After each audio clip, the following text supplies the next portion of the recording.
Assalamu alaikum wa rahmatullahi ta'ala wa barakatuh, la famille. Je vous salue tous, je demande si vous allez bien. Quant à moi, alhamdulillah, je vais très bien, la famille. Ici, la famille, nous allons parler de la personne que vous voyez devant vous ici. C'est notre frère Eli Kamano. Nous allons parler de quoi? Il vient d'être attaqué au Sénégal. Il a subi une tentative d'enlèvement. Et nous savons tous qui a envoyé ses commandos pour aller kidnapper Eli Kamano au Sénégal où il est. Ça, c'est le CNRD. C'est son T qui est capable de faire ces arts des choses. Ce frère qui s'appelle Eli Kamano, ils l'ont sassé en République de Guinée. Il est parti se réfugier au Burkina. Alhamdulillahi Rabbil Alamin, Ibrahim Traoré lui a offert un passeport diplomatique. C'est après il est parti au Sénégal pour faire un petit séjour. C'est là-bas que le CNRD a dépêché, c'est-à-dire des commandos pour aller en fait lui kidnapper. Je pense que beaucoup de personnes ont suivi sa sortie ici où il a expliqué tout ce qu'il a subi à l'encontre de ces criminels.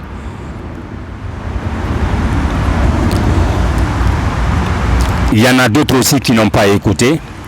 Pour des personnes qui n'ont pas écouté, je ferai la vidéo complète à la fin dans cette vidéo. Inch'Allah, par la grâce de Dieu. Mais pour le moment, je vais rappeler ici aux gens qui soutiennent ce criminel nommé Mamadi Doumbouya et au groupe assassinaire nommé CNRD. Ici, je vais vous expliquer que vous soutenez des gens qui font du mal à vos frères et sœurs. Juste parce que vous gagnez votre intérêt. Vous remplissez votre poste, le reste, vous vous en foutez. Et ce n'est pas du tout normal. Hier, c'était ce frère Eli Kamano qui soutenait le CNRD parce que il ne croyait pas que le CNRD était capable de faire ces arts de crime. Quand ils sont venus au pouvoir, d'après le discours qu'ils ont fait, je pense que beaucoup les ont soutenus, même moi au début, je les ai soutenus parce que je sais combien de fois j'ai souffert en République de Guinée derrière ces criminels qui gouvernent le pays. Quand ils ont fait le coup d'État le 5 septembre 2021, le discours qu'ils ont fait a rassuré, je ne peux pas dire qu'il a rassuré tous les Guinéens, mais il a rassuré c'est-à-dire 80% des Guinéens se sont rassurés que le CNRD allait aider les Guinéens pour sortir la Guinée dans l'obscurité. Mais c'est en fur du temps, on a compris que ceux-là, ils sont juste là pour leur intérêt. Ils ont fait ces discours juste pour ne pas que les Guinéens se révoltent, juste pour qu'ils puissent s'asseoir dans la chaise présidentielle et après ils feront tout ce qu'ils veulent. Eli Kamano les a soutenus. Ils partaient c'est-à-dire dans leur réunion. C'est après, quand tu l'as compris que ceux-là, ils sont là juste pour leur intérêt, ils ne sont pas là pour les Guinéens, il s'est retiré. Quand il s'est retiré, ils l'ont considéré comme un ennemi et ils l'ont poussé à sortir le pays. Ça, c'est en Guinée. Quand tu l'as fui, il est parti au Burkina, se réfugier au Burkina. Alhamdulillah, Ibrahim Traoré lui a offert un passeport diplomatique et ils se sont mis contre ça. Il a décidé de partir au Sénégal faire un petit séjour. C'est là-bas que le CNRD a dépêché des commandos pour aller l'enlever. Pour ceux qui ne savent pas, pour ceux qui n'ont pas écouté l'histoire, Je mettrai la vidéo ici à la fin. Restez jusqu'à la fin et vous allez écouter ce qu'il va expliquer. Donc je pense que cette vidéo, je le fais pour ceux qui leur soutiennent, ceux qui soutiennent le CNRD aujourd'hui. Juste pour leur intérêt, je vous dirai que vous faites du mal à vos frères et sœurs parce qu'ils ne sont pas soutenables. Nous voyons tout ce qui se passe. Nous ne devons pas accepter ce qu'ils font. Quelqu'un qui fait du bien, il n'y a pas de souci, il faut le soutenir. Mais quelqu'un qui vient faire du mal à ton frère, faire du mal aux gens qui n'ont même pas capable de tuer, c'est-à-dire, en fait, les gens qui n'ont pas capable de faire du mal, tu te mets contre ces gens-là, juste parce que ces gens-là te dénoncent. Si tu n'es pas capable de régler le problème en République de Guinée, cède le pouvoir, donne à celui qui est capable de gérer le pays et tu quittes. Mais tu n'es pas capable. Tu veux le couteau, rester au pouvoir. Comment est-ce que cela va marcher? Comment est-ce que c'est possible? Comment est-ce que tu peux dire que tu peux dire que nous, on ne va pas te dénoncer? On a souffert pendant combien de temps, combien d'années? On a connu en fait la souffrance en République de Guinée. C'est ce qui nous a poussé de quitter en fait, parce qu'on a souffert, on a subi des attaques, on a subi en fait des injustices. Parce que tout simplement, c'est vous qui avez les armes. Et vous voulez faire taire à toute personne qui sort ici pour vous dénoncer. Vous voulez assassiner toute personne qui vous dénonce. Ça fait 1 année et quelques mois. Fonike Mengue, Mamadou Biloba, Habib Marwan et tant d'autres qui ont été kidnappés. Jusqu'à présent, leurs familles ne savent pas où ils sont. Qu'est-ce que vous avez dit? Vous avez dit que vous ne savez pas où ils sont. Tout récemment, j'ai vu une vidéo où vous expliquez que vous avez vu Habib Marwan, Fonike Mengue au Sierra Leone. Si réellement c'était vrai que vous avez vu ces deux-là au Sierra Leone, pourquoi alors vous n'avez pas arrêté ces deux pour leur transférer en République de Guinée pour montrer à l'opinion nationale et internationale que ce n'est pas vous qui ont kidnappé ces deux-là? Ça nous prouve à 100% que vous êtes des purs menteurs qu'on n'a jamais vus sur cette terre. Je vous jure au bon Dieu. Mais tout ce que vous faites, vous allez récolter ce que vous sémez. Tôt ou tard, vous faites la chasse aux gens qui ne vous soutiennent pas. Juste parce que nous, on ne vous soutient pas, vous faites la chasse. Continuez. Vous n'allez pas rester sur cette terre. Vous allez partir tôt ou tard, Inch'Allah, par la grâce de Dieu.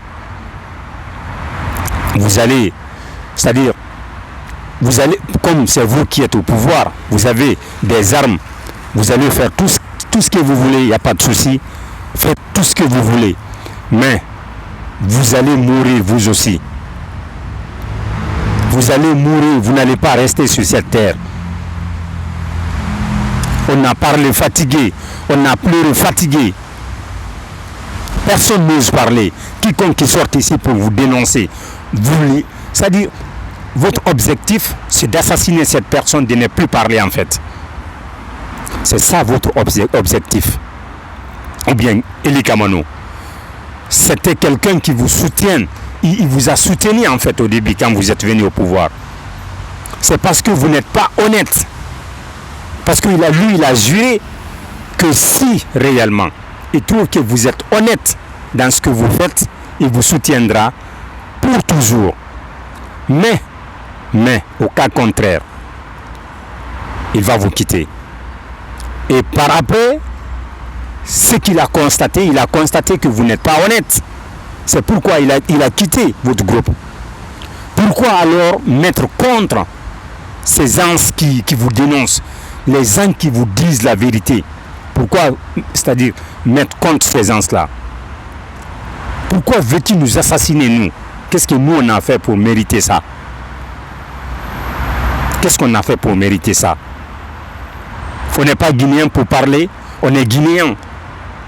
On a le droit de sortir dénoncer si vous ne faites pas des choses qui avancent notre pays. Si vous faites du mal aux Guinéens, on a le droit de sortir dénoncer en fait. Donc la famille, toujours, vous savez, mon objectif c'est quoi? C'est de réveiller les Guinéens qui dorment encore. Dire dormir, les Guinéens sont en train de, certains Guinéens sont en train de dormir, ne veut pas dire que ils sont au lit, ils sont au lit en train de dormir, non. C'est le fait qu'ils soutiennent ces gens qui ne font pas du bien, qui font du mal aux Guinéens. Ça c'est le CNRD, le groupe machiavéliste, le groupe qui n'a pas peur de Dieu. C'est le fait que ils soutiennent ces gens-là. C'est pourquoi je dis qu'ils dorment encore. Ces gens-là, ils dorment encore. Parce qu'ils voient la vérité. Ils refusent d'accepter la vérité. Parce que ils ont leur intérêt. Ils remplissent leurs postes. Ils gagnent des voitures. Ils gagnent de l'argent. Ils ont choisi de les soutenir dans le mensonge, dans le mal qu'ils font. Réveillez-vous. Sachez que on ne veut pas continuer, c'est-à-dire commencer comme ça et on termine comme ça. Nous voulons tous que la Guinée aille en avant en fait. Nous voulons tous que notre pays soit développé pour qu'on reste chez nous, nous aussi. C'est-à-dire qu'on arrête de subir ce qu'on subit en fait au dehors, hors de notre pays. Mais tout ça, il faut qu'on se donne les mains. Pour dénoncer ce mal qu'ils font. Il faut qu'on se donne les mains pour leur sasser au pouvoir, pour qu'ils organisent en fait les élections et dégager au pouvoir la personne qui va venir, qui va gagner, c'est-à-dire va venir diriger le pays pour qu'on s'en sorte en fait de cette obscurité qu'on est aujourd'hui. Donc, vous allez écouter cette vidéo d'Ely Kamano et Inch'Allah, vous qui soutenez aujourd'hui le CNRD, prenez exemple sur Ely Kamano. Aujourd'hui, vous leur soutenez dans le mal. Une fois que vous arrêtez en fait de leur soutenir dans le mal, c'est comme ça, vous aussi vous allez subir. Ils vont se mettre contre vous. Ils auront voulu vous assassiner. Donc c'est le bon moment de se réveiller, de dire non. J'ai tant soutenu ce CNRD qui tue mes frères et sœurs et j'arrête de les soutenir. Et c'est à vous de décider ça. Nous, ce qu'on peut, c'est de sortir ici, vous expliquer, de sortir ici, vous montrer la vérité et vous dire la vérité. Donc, écoutez cette vidéo. Je mettrai la vidéo ici de début à la fin. Vous allez écouter cette vidéo et à plus, Inch'Allah, par la grâce de Dieu. Que Dieu bénisse la Guinée et tous les Guinéens, je vous remercie. Bonjour tout le monde, je suis Ely Kamano, artiste, auteur, compositeur panafricain. Je viens dans cette vidéo m'adresser à la jeunesse africaine, notamment celle de l'AES et celle du Sénégal, et aussi alerter l'opinion nationale et internationale par rapport à une tentative d'enlèvement dont j'ai été victime hier, avec preuve à l'appui. Je ne suis pas là pour parler au hasard. Je suis là pour parler avec, comme je l'ai dit tout à l'heure, des preuves matérielles. Depuis un certain moment, j'ai été approché par une dame, une jeune dame métisse, sur ma page Facebook. Une jeune dame qui n'a pas cessé de me harceler et qui voulait coûte que coûte me rencontrer. Et ayant un sixième sens très développé, j'ai appelé ma femme, je lui ai dit, écoute, je pense qu'il y a une personne qui cherche à m'approcher et qui persiste. Ça doit être des gens envoyés par le CNRD. Alors ma femme me dit, mais qu'est-ce qui te fait dire ça? Je dis, c'est mon sixième sens. Mais ce qui est sûr, je vais aller jusqu'au bout avec elle pour connaître ses intentions. Alors c'est ainsi que, de fil en aiguille, j'ai compris dans nos échanges que déjà elle a demandé à m'envoyer de l'argent, des sous, chose qui n'est pas logique, que tu rencontres quelqu'un ou bien que tu fasses la connaissance de quelqu'un sur les réseaux sociaux tout de suite, que tu décides de lui envoyer de l'argent. Elle m'a demandé mon numéro, j'ai dit que je n'avais pas de numéro. Ça, c'était pour me localiser. Elle a insisté, j'ai donné le numéro du gardien de l'immeuble. Effectivement, elle a mis 30 000 francs CFA sur le numéro du jeune et elle a promis de mettre 170 000 ou 150 000 le lendemain. Donc, à travers le numéro du jeune, ils ont pu tracer l'immeuble où j'habite. Voilà comment elle m'invite, elle insiste toujours à me rencontrer, à m'inviter, à sortir et tout. Je dis, moi, je ne sors pas la nuit. Je suis très sédentaire. Je dis, si j'ai un défaut, c'est que la nuit, tu ne me verras pas dans les boîtes, tu ne me verras pas dans les lieux publics. Je suis toujours chez moi. C'est ainsi que, devant mon refus de la rencontrer, elle m'envoie des messages, elle me dit, comment veux-tu que je t'envoie mon argent pendant que tu ne veux pas me rencontrer? Je dis, mais si la rencontre est conditionnée par le bien que tu dois faire, par le geste que tu dois faire, mais garde ton argent. Moi, je ne suis pas à la quête de monde. Tu peux garder ton argent. Elle m'a dit, non, c'est pas ce que je veux dire. Je dis, non, attention, je ne suis pas un mendiant. Tu peux garder ton argent, mais je te dis que je ne suis pas prêt à te rencontrer pour le moment. Et donc, il y a un autre gars qui m'écrit sur ma page, qui aussi procède de la même manière, qui commence à me dire, ah, moi je veux t'aider sur le plan digital par rapport à ton album. Alors, je veux savoir tu es à quel niveau, est-ce que tu as des moyens, comment tu fais financièrement. Moi je peux t'aider, je peux t'envoyer des sous, mais envoie-moi ton numéro. Je dis non, j'ai pas de numéro. Pas de numéro. Et donc, hier, pendant qu'on faisait du thé, il y a un monsieur qui arrive, qui passe. Alors, dès qu'il passe, et tout de suite, j'ai dit aux enfants, je dis, lui, il n'est pas de ce quartier, ça c'est un. Deuxièmement, c'est un espion qui est venu pour une filature. Je dis parce que j'ai une grande expérience en matière de filature. Parce que dans les années 2017-2018, j'ai été confronté à ça. Je sais les pratiques de filature, j'en connais. Les petits disent, ah, tu es sûr de ça? Je dis, si. Je dis, maintenant, je vais vous le prouver. Je vais vous le prouver tout à l'heure. Je dis, je vais me lever, on va se déplacer. Et donnez-moi 3 minutes ou 5 minutes, vous allez voir ce qui va se passer. Effectivement, on s'est déplacé. On est rentré dans le quartier. Le monsieur, quelque temps après, s'est levé, il nous a suivis. Mais il ne nous a pas vus. Il n'a pas vu par où on est rentré. Donc, les petits nous appellent au téléphone, ils disent, ah, grand, ce que tu as dit, c'est vrai. Le monsieur s'est levé, il vous a suivi. Je dis, très bien. Je retourne à l'immeuble, je décide de quitter l'appartement. Alors, il y a la dame qui me dit, non, il ne faut pas t'alarmer, ce n'est rien, il y a la sécurité ici. Je dis, oui, je sais bien qu'il y a la sécurité. Mais, depuis un certain moment, je constate qu'il y a des gens qui rôdent autour de moi. J'ai parlé de la fille et je suis allé sur ma page Facebook pour montrer les messages à la dame. Je vois que la fille m'a bloqué. Donc, ça a confirmé déjà mes soupçons, mes doutes. Alors, il était 18 h. Vers 19 h, j'ai dit à Ibrahim, je dis, bon, Ibrahim, toi, tu vas passer la nuit avec moi aujourd'hui.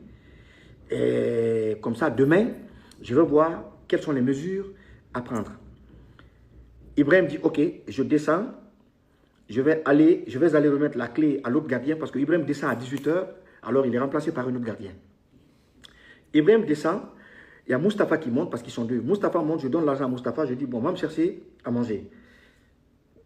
Dès que Mustapha descend, les gars tombent sur lui. 2 pick-up, 8 personnes, un commando de 8 personnes et 2 pick-up. Ils tombent sur eux parce qu'ils ne savaient pas, ils ne connaissaient pas exactement mon appartement. Parce que c'est un immeuble de plusieurs appartements.